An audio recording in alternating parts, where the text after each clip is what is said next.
በስመ አብ ወወልድ ወመንፈስ ቅዱስ አሐዱ አምላክ አሜን። በክርስቶስ ክርስቲያን በወልድ ወልደ እግዚአብሔር በመንፈስ ቅዱስ መንፈሳውያን የተሰኛችሁ የኃያሉ የልዑል እግዚአብሔር ቤተሰቦች የእናታችን የቅድስት ድንግል ማርያም የአስራት የበኩራት ልጆች እንኳን ለቅድስት ሐና ወኢያቄም ወርሃዊ መታሰቢያ ክብረ በዓል በሰላም በጤና ደረሳችሁ። ዝክር ሚዲያችንን ሰብስክራይብ፣ ላይክ እንዲሁም ሼር በማድረግ አገልግሎታችን እንድታበረታቱ ስንል በልዑል እግዚአብሔር ስም በትህትና ቃል እናሳስባለን።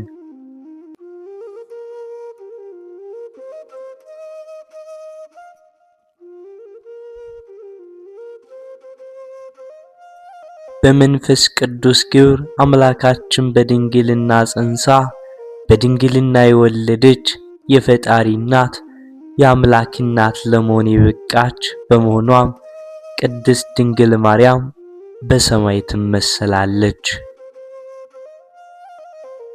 አምላኳን በክንዶቿ ለመታቀፍ ጡቶቿን ለማጥባት በጀርባዋ ለማዘል የበቃች እመቤት ናትና ባለማለፍ ጸንተው የሚኖሩት ሰባቱ ሰማያት እንዴት ነው ለእመቤታችን ምሳሌ የሚሆኑት እንል ይሆናል። ይህም እንደዚህ ነው። ከሰባቱ ሰማያት አንዱ ጽርሐ አርያም ይባላል። ይህም ሰማይ የቅድስት ሥላሴ የእሳት ዙፋን ያለበት ነው። ኢያቄምና ሐና ሰማይን ወለዱ ስንል ጽርሐ አርያምን ወለዱ ማለታችን ነው።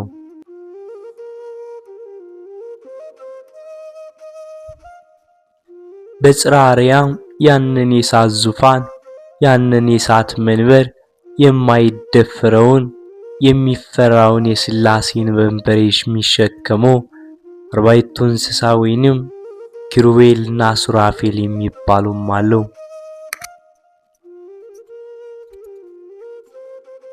እነዚህ ኪሩቤል የሚባሉ መላእክት በጀርባቸው ያንን የእሳት ዙፋን ተሸክመው በዙፋኑ ላይ ያሉት ሥላሴን ቅዱስ ቅዱስ ቅዱስ እያሉ በአንድነት በሦስትነት ያመሰግናሉ፣ ሲያመሰግኑም ይኖራሉ።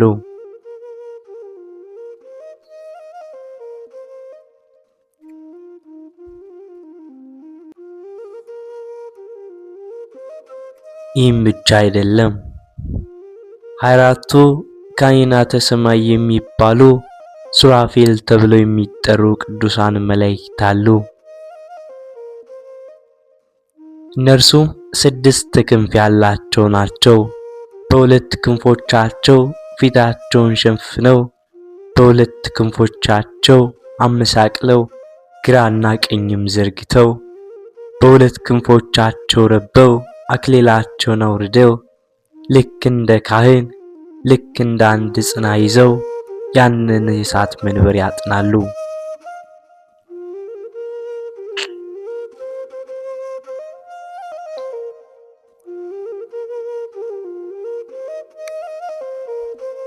ሱራፌል የእሳትን መንበር ያጥናሉ፣ ኪሩቤል የእሳቱን መንበር ይሸከማሉ።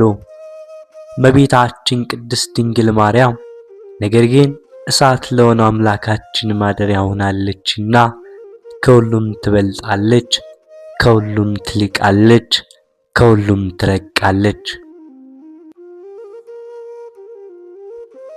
ቅዱስ ያሬድ እየንተ አርያም ዘበሰማያት ዘኮንኪ አርያመ በዲበ ምድር በሰማይ ባለ ጽርሐ አርያም ፈንታ በምድር ላይ ጽርሐ አርያምን ሆንሽ ያለ እመቤታችን እንዳመሰግናት የእመቤታችን ማኅፀን የእሳት መንበር ሆኖም ተገኘ።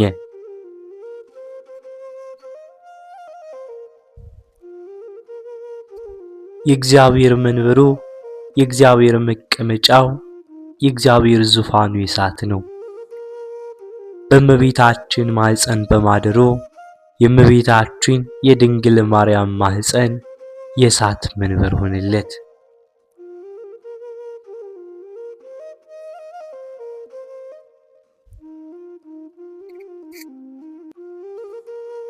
ነቢዩ ዳዊት በመዝሙሩ ወበቃለ እግዚአብሔር ጸንዐ ሰማያት በእግዚአብሔር ቃል ሰማዮች ጸኑ እንዳለው ባለማለፍ ጸንተው በዘላለም የሚኖሩ የማያልፉ የማይጠፉ ሰማያት እንዳለው በቤታችን ቅድስት ድንግል ማርያም ወላዲተ አምላክ ንጽሕተ ንጹሐን ቅድስተ ቅዱሳን በእነዚህ በማያልፉት ሰማያት ትመሰላለች።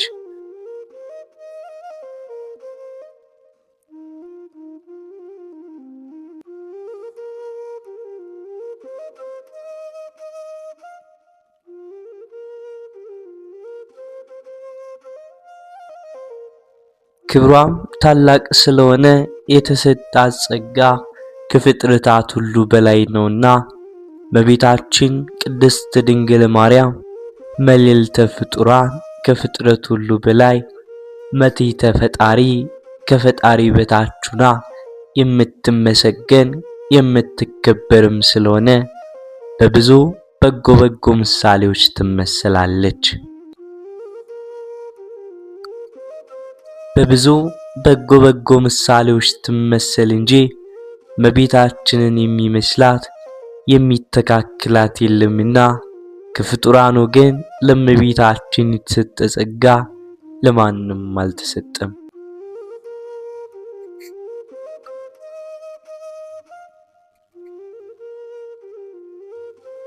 ድንግል ማርያም ክብሯ ታላቅ ነው።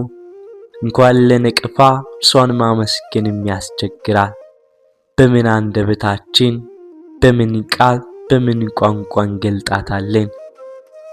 ቅዱስ ኤፍሬም አይልሳን ዘይክል ነቢበ ዘይትነገር በእንቲአኪ ድንግል ሆይ እመቤቴ ሆይ ስላንቺ መናገር የሚቻለው ምን አንደበት ነው በማለት እንደጠየቀው መላእክትም ነቢያትም ሐዋርያትም እንኳን ስለ እርሷ ተናግረው መጨረስ አልተቻላቸውም። ቅዱስ ገብርኤል ተፈሥሒ ፍሥሕት ደስተኛይቱ ደስ ይበልሽ እያለ የሰገደና የወደቀ የተነሳም ነው እመቤታችን ያበሰራት። በእኔ አንደበት አይቻለኝም ብሎ ተፈሥሒ ኦ መልዕልተ ጸጋ እግዚአብሔር ምስሌኪ ኢትፍርሂ ማርያም ስመ ረከብኪ ሞገሰ እግዚአብሔር ትጸንሲ ወትወልዲ ወልደ። ጸጋን የተመላሽ ሆይ ደስ ይበልሽ፣ ማርያም ሆይ አትፍሪ፣ እግዚአብሔር ካንቺ ጋር ነውና ከእግዚአብሔር ዘንድ ባለሟልነትን አግኝተሻልና እነሆ ትጸንሻለሽ ወንድ ልጅም ትወልጃለሽ እያለ አመስግኗታል። ለምንም ቢባል ማኅፀኗ የእሳት መንበር ሆኖ ተገኝቷልና።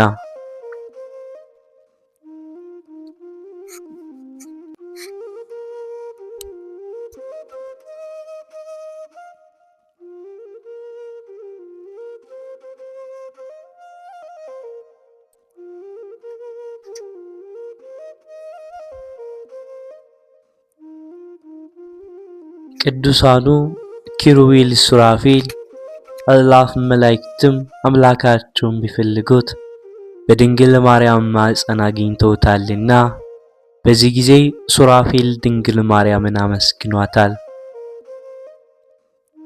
መላእክት በቅዳሴ ከፍ ከፍ ያደረጓትን ድንግል ማርያምን ማን ነው ዝቅ የሚያደርጋት? እግዚአብሔር እናቱን መንበሩ ዙፋኑ መቅደሱ ያደረጋትን ድንግል ማርያምን ማን ነው የሚያቃልላት? እንደ ጽርሐ አርያም ዙፋኑ ማደሪያው ስላደረጋት ሊቃውንቱም ምን አሉ? ያቄምና ሐና ሰማይን ወለዱ። ይህ የሚደርቅ ምስጢር ነው፣ ጽርሐ አርያምን ወልደዋልና።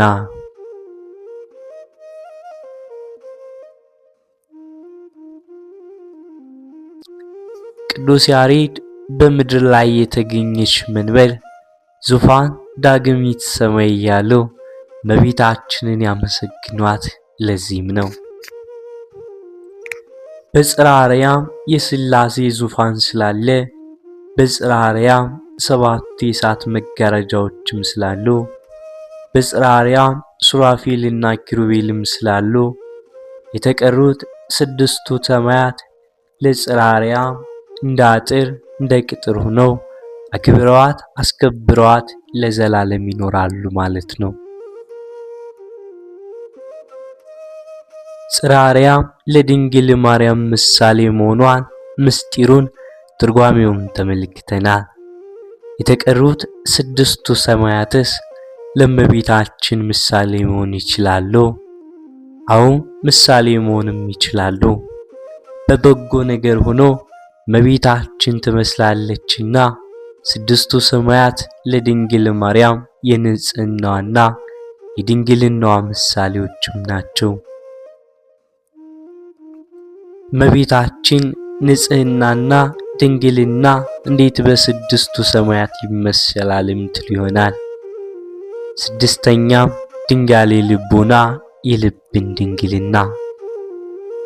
እነዚህን አስተባብራ በመገኘቷ በእነዚህም ታጥራ ተከብራ እንደምትኖር የሚያመለክት ታላቅ ምስጢር ነው።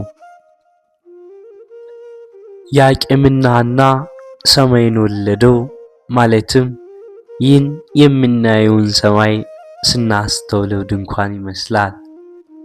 ለመሬት የተተከለ ድንኳን እግዚአብሔር ይህን የምናየውን ሰማይ የሚያልፈውን ሰማይ ለምንድን ነው የፈጠረው?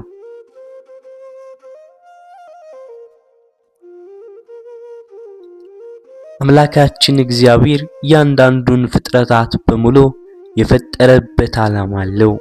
ፈጣሪያችን አስቀድሞ አዋቂ ጥበበኛም ነውና ቅዱስ ዳዊት ሁሉም በጥበብ አደረግክ እንዳለ ይህንን ሰማይ የዘረጋው ከፀሐይ የሚወጣውን ኃይለኛ ሙቀት እንዲከልልልን ነው። ልክ በፀሐይም ጊዜ ጣሪያ ፀሐዩን እንደሚከላከልልን ሙቀቱን እንደሚከልልልን ሰማይም እንደ ድንኳን ተዘርግቶ ያንን ሙቀት ይከላከልልናልና ማለት ነው። ለቸርነቱ ቃጠሎን እንዲከላከልልን ሰማይን ፈጠረልን። የገሃነመ እሳትን አቃጥሎ እንድትከለክልልን እግዚአብሔር የሰጠን ሰማይ የተከለለልን ድንኳን የዘረጋልን ድንግል ማርያም እናታችን መጠጊያችን ናት።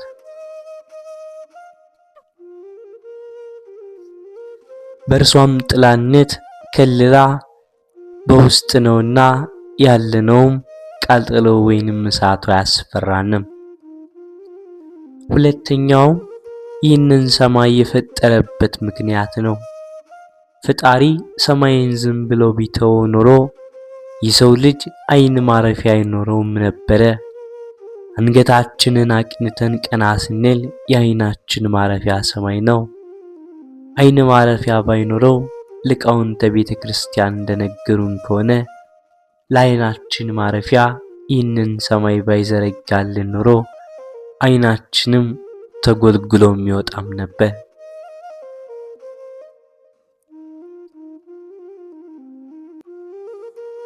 ስለዚህ ይህንን ሰማይ ለአይናችን ማረፊያ ፈጠረልን።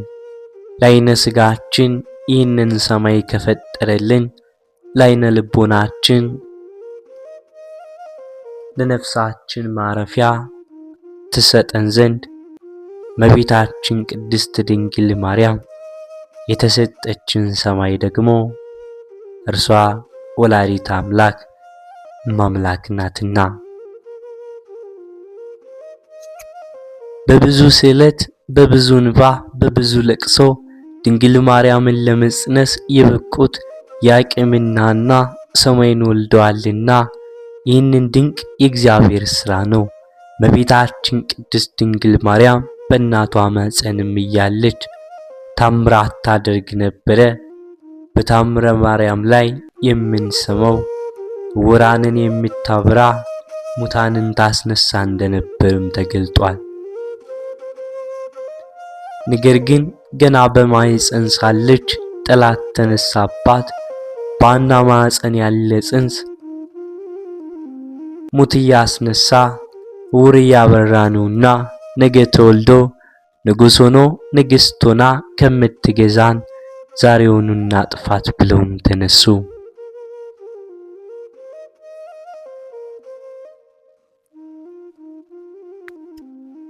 እመቤታችንን ስሟን ሕልውናዋን ለማጥፋት ገና በማኅፀን እያለች ጠላት ተነሳባት። የመላእክት አለቃ ቅዱስ ገብርኤል ክንፉን እያማታም ወርዶ ያቄምና ሐናን ካሉበት ቦታ እንዲሸሹ ነገራቸው። ሊባኖስም ተራራው ሄደው ተቀመጡ። እመቤታችንም ከተራራ ላይ ነው ተወለደች። ግንቦት 1 ቀን ስትወለድ ያ ተራራ በብርሃን ተሞላ። የሥላሴ መንበር ዳግሚት ሰማይ ጽርሐ አርያም ትወልዳለችና ሰማያውያን መላእክት ወርደው ያንን ተራራ በብርሃንም ሞሉት።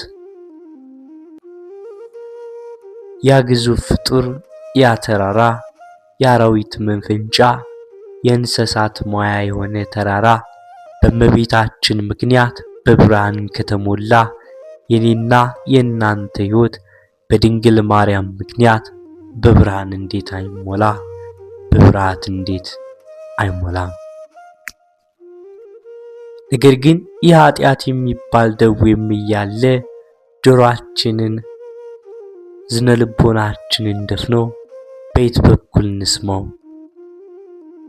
እነ ቅዱስ ሚካኤል ቅዱስ ገብርኤል በእመቤታችን ልደት ቀን እኮ አብረውን ይላሉ፣ አብረውም ይዘምራሉ። የዓይን ማረፊያ የልብ መገደፊያ ከገሃነመ እሳት የምንሰወርባት የምንከለልባት ድንግል ማርያም ተሰጣን። ክብራችንን ልንረዳም ይገባል። መንፈስ ቅዱስ ይህን ድንቅ ምስጢር ለአባቶቻችን ገልጦላቸዋልና ቅዱስ ያሬድ ድንግል ማርያምን ጽርሐ አርያም አንቺ ነሽ ብሏታል። ስለዚህ ከአምላክ እናት ጋር ካላችሁ በምድር ሳይሆን በሰማይ ያላችሁ ማለት ነው። አይደንቅም? በምድር ላይ እንኳን የለንም ማለት ነው። ለምን? ድንግል ማርያም ሰማይ ናታ። ለካ በሰማይ ነው የምንኖረው ነውና ደስ ይበላችሁ። የአምላካችን ቸርነት የድንግል ማርያም አማላጅነት አይለየን። አሜን።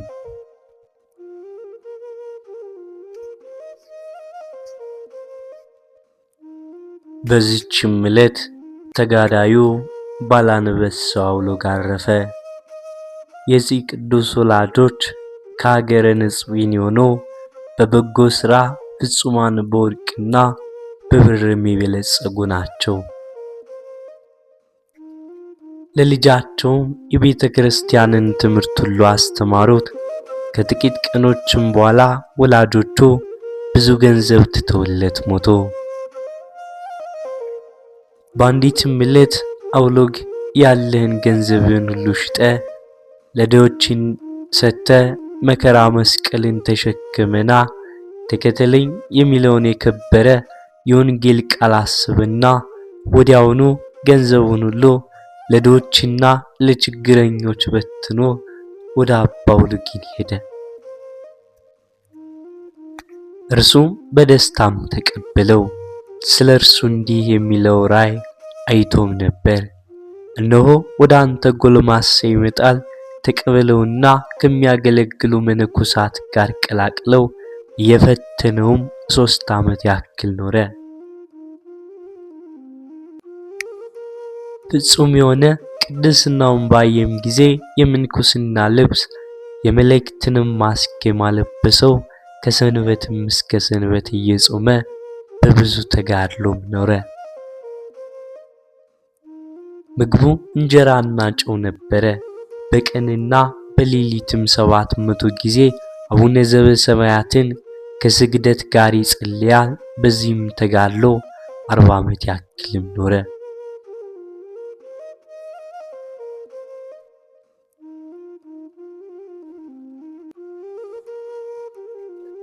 ከዚህም በኋላ ያሰናብተው ዘንድ መምህሩ አባ አውሎጊንን ማለደውና ወደ በረሃ ሄደ። ከአንዲት ታናሽ ዋሻ ውስጥም ገብቶ እየተጋደለ 50 ዓመት ኖረ። ለፍላጎቱም የሚያገለግሉት 2 አንበሶችን እግዚአብሔርም ሰጠው። በአንዲትም ዕለት ታመመ። አንበሶቹንም ጠጣ ዘንድ የሞቀ ውሃ ሻለው አላቸው። አንዱ አንበሳም ወደ ተራራም ሄዶ እረኛም ማግኝቶ ወደ አባ አውሎግ አመጣው። ባየውም ጊዜ ሰገደለትና አባቴ ሆይ ምን ትሻለህ አለው። እርሱም የሞቀ ውሃ ታጠጣኝ ዘንድ እሻለሁ አለው። እንዳለውም አደረገለት። ከዚህም በኋላ አንበሳው እረኛውን ወደ ቦታው መለሰው። ያም እረኛ ለእግሩ ተረከዝ ዓለሙ ሁሉ መጠኑ የማይሆን ጻድቅ ሰው አገኘው ብሎ ለሰው ሁሉ ተናገረ። በሰሙም ጊዜም ሰዎች ሁሉ ወደ እርሱ ተሰበሰቡ። በሽተኞችም ሁሉ አመጡለትና ፈወሳቸው። በዚያ ወራትም መምህሩ አባ አውሎጊን ጣዖትን የሚያመልኩ የፋርስ ሰዎችን ወደ ቀናቸው ሃይማኖት ለመመለስ ወደ ፋርስ ሀገር ሊሄድ ፈለገ። ዳግመኛም ልጁ አውሎግን ከእርሱ ጋር ሊወስደው ወደ እርሱ መልእክተኛ ሊልክ ሽቶም ሳለ ቅዱስ መንፈስ ቅዱስ አንበሳውን አስገነዘበውና አጽፉንና ወንጌልን አንስቶም ተሸከመ።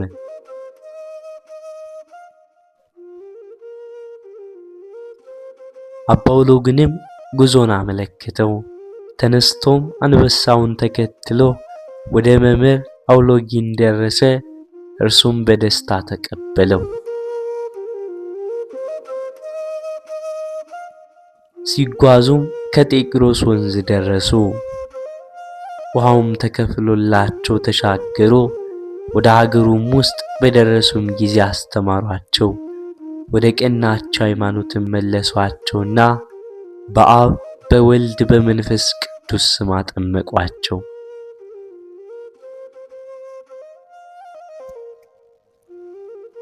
በአንዲትም ዕለት ደግሞ ቅዱሳን በተራቡም ጊዜ ምግባቸውን ይፈልጉላቸው ዘንድ አባ አውሎግ አንበሶችን አዘዘ። ሄደውም እንጀራ በአህያ ላይ ጭኖ የሚጓዝ ሽማግሌም አገኙ። ሕፃንም ከእንጀራው ጋር አለ። አህያውን ወደ ቅዱሳን አመጡለት። ከድንጋጤም የተነሳ ብላቴናው ሞተ። ቅዱሳንም ጸልየው ሕፃኑም ድኖ ተነሳ። ቅዱሳንም ተመገቡ። አንበሶች አህያውን ከእንጀራውና ከሕፃኑ ጋር ወደ ሽማግሌው መለሱት። ከዚህም በኋላ አባ አውሎግ ወደ ባቱ ተመለሰና ጥቂት ታሞ አረፈ። በታላቅ ክብርም ተቀበረ። እነዚህ አንበሶችም መቃብሩን እየጠበቁ 12 ዓመት ያክልም ኖሩ። ከዚያም በኋላ ወደ ዱር ገቡ። ለእግዚአብሔር ምስጋና ይሁን። እኛንም በጸሎቱ ይማረን፣ በረከቱም ከኛ ጋር ትኖር ለዘላለም አሜን።